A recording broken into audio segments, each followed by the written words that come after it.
Bismillahirrahmanirrahim. Assalamualaikum warahmatullahi wabarakatuh. Apa kabar anak-anak hebat Matsa Surba, khususnya kelas 7?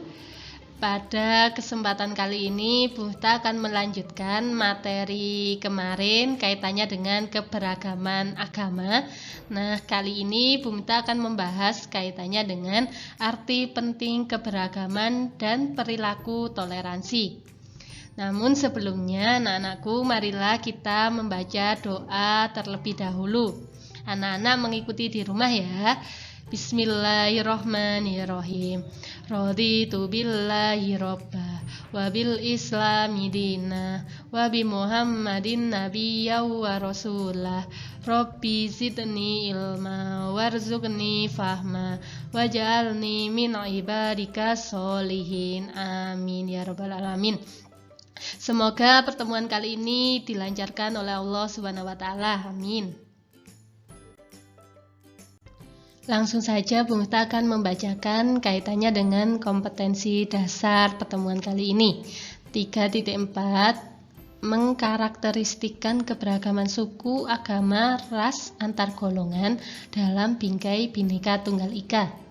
4.4 melaksanakan tanggung jawab terkait keberagaman suku, agama, ras, antar golongan dalam bingkai Bhinneka Tunggal Ika. Adapun tujuan pembelajaran pada pertemuan kali ini adalah siswa diharapkan dapat menjelaskan perbedaan dari pengertian dari kepulauan dan kenusantaraan. Yang kedua, siswa dapat menyebutkan perilaku toleransi terhadap keberagaman.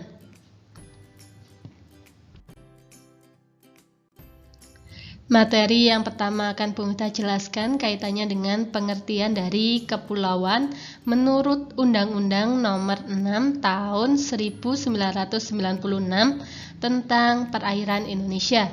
Di sini disebutkan kaitannya dengan pengertian kepulauan adalah negara yang seluruhnya terdiri dari satu atau lebih kepulauan dan dapat mencakup pulau-pulau lain. Jadi bisa ditarik kesimpulan bahwasanya pengertian dari kepulauan adalah kumpulan pulau-pulau yang ada di Indonesia. Dalam konsep wawasan Nusantara, laut bukan merupakan unsur pemisah, akan tetapi menjadi unsur pemersatu. Jadi antara pengertian dari kepulauan dan wawasan Nusantara itu yang lebih luas adalah wawasan Nusantara. Karena dalam wawasan Nusantara itu tidak hanya pulau-pulau saja yang mencakup keseluruhan perairan Indonesia, tetapi dalam wawasan Nusantara, laut juga dijadikan unsur pemersatu dalam Negara Kesatuan Republik Indonesia. Dan dalam Undang-Undang Dasar Negara Republik Indonesia tahun 1945, pasal 25 menyebutkan Negara Kesatuan Republik Indonesia adalah sebuah negara kepulauan yang berciri Nusantara dengan wilayah dan batas-batas dan hak-haknya ditetapkan dengan undang-undang.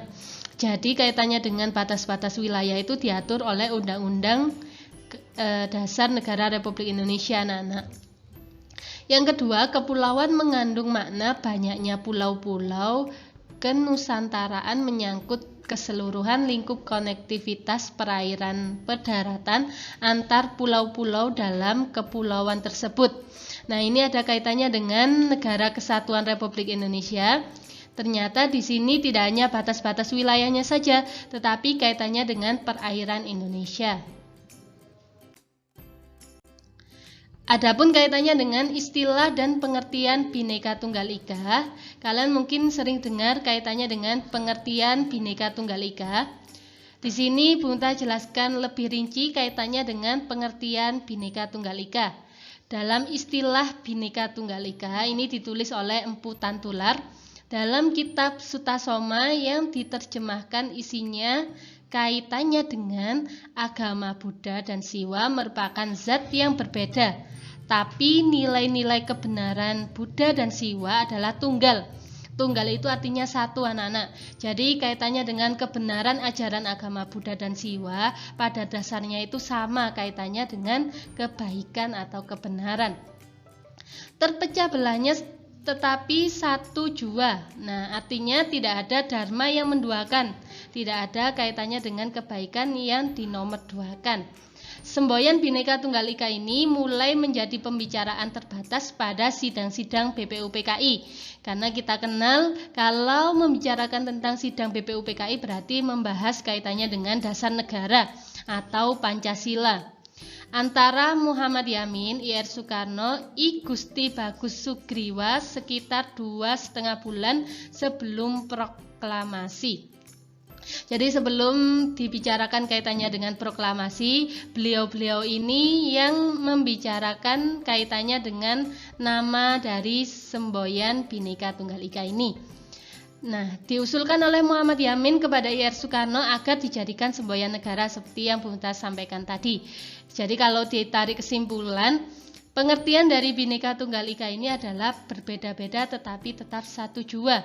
Oleh pendiri bangsa diberikan penafsiran baru karena dengan keperluan strategis bangsa Indonesia yang memiliki makna bahwasanya Indonesia ini memiliki keberagaman anak-anak, ada suku, agama, ras, dan antar golongan supaya tidak jadi perbedaan antara satu dengan yang lainnya. Selanjutnya kaitannya dengan sikap toleran. Anak-anak, apakah kalian sudah memiliki sikap toleran terhadap teman-teman kalian atau orang tua kalian? Nah, di sini Bunda akan menjelaskan sikap toleran itu seperti apa. Nanti kalian bisa menilai diri kalian. Apakah kalian sudah termasuk yang Bunda sebutkan di sini? Sikap toleran adalah menahan diri, bersikap sabar, membiarkan orang-orang berpendapat lain, dan berhati lapang terhadap orang-orang yang memiliki perbedaan pendapat.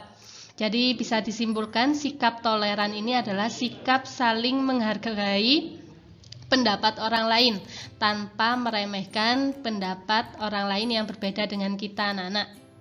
Nah, di sini toleransi harus kita terapkan dalam kehidupan sehari-hari supaya tidak ada perpecahan antar suku, agama, ras ataupun antar golongan. Jadi kita sama-sama belajar untuk selalu bersikap toleran terhadap manusia yang lain. Di sini Bunda akan menjelaskan kaitannya dengan penerapan perilaku toleransi. Yang pertama adalah perilaku toleransi dalam kehidupan beragama.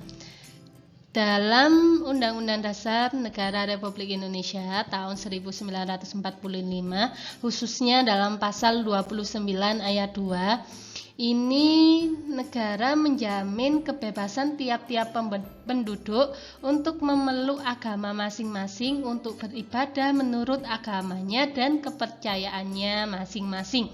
Jadi di negara Indonesia ada jaminan untuk kebebasan memeluk agama sesuai dengan kepercayaan dan keyakinannya masing-masing tanpa terpengaruh oleh orang lain. Meskipun itu keluarga, karena yang bisa menentukan agamanya itu adalah diri sendiri, anak-anak. Di sini Bunda kasih contoh perilaku toleran dalam kehidupan beragama adalah ketika kita berjamaah atau sholat berjamaah di masjid, diharapkan tidak membawa HP atau bisa di silent HP-nya, karena ketika kita sholat berjamaah lalu HP kita bunyi, maka itu akan mengganggu konsentrasi para jamaah, anak-anak. Nah, berarti kalian tidak memiliki sikap toleran dalam kehidupan beragama. Nah, ini contohnya tidak boleh diterapkan dalam kehidupan sehari-hari ya. Yang kedua, perilaku toleran terhadap keberagaman suku dan ras. Kemarin Bunda sudah menjelaskan bedanya antara suku dan ras itu seperti apa. Nah, sekarang Bunda akan menjelaskan kaitannya dengan perilaku toleran, kaitannya dengan ras yang ada di Indonesia. Nah, di sini Bunda contohkan misal ada dua orang yang berkulit hitam dan berkulit putih. Nah, di sini ada yang berkulit putih itu rasis, anak-anak. membuli orang yang berkulit hitam. Nah, orang kulit hitam ini sampai menyampaikan kalian semua ini rasis. Kalian ini memilih-milih teman yang warna kulitnya sama, misalnya seperti itu. Nah, kalau kalian dalam kehidupan sehari-hari seperti ini, berarti kalian tidak menerapkan toleransi dalam keberagaman ras yang ada di Indonesia. Jadi tidak boleh membuli, itu juga termasuk sikap toleran ternyata anak-anak. Yang ketiga, perilaku toleran terhadap keberagaman sosial budaya. Namanya sosial budaya berarti kaitannya dengan masyarakat yang ada di sekitar kita, kaitannya dengan budaya yang kita miliki. Kalau kalian memiliki sikap toleran, berarti kalian bisa membanggakan apa yang kita miliki tanpa merendahkan budaya orang lain. Nah, misalnya di sini kalian mau mempelajari tentang tari saman misalnya, itu termasuk sikap toleran. Padahal kalian bukan orang sana, kalian mau belajar kaitannya dengan tarian daerah lain, berarti kalian memiliki toleransi. Nah, tugas hari ini Bu Mita tadi sudah memberikan satu contoh kaitannya dengan perilaku toleransi dalam keberagaman. Silakan kalian mencari 3 contoh masing-masing dari sikap toleransi agama 3 contoh, sikap toleransi suku dan ras 3 contoh, sikap toleransi sosial budaya juga 3 contoh. Jadi kalau di total berarti kalian harus mencari 9 contoh sikap toleransi terhadap keberagaman dalam kehidupan kalian sehari-hari saja, nak.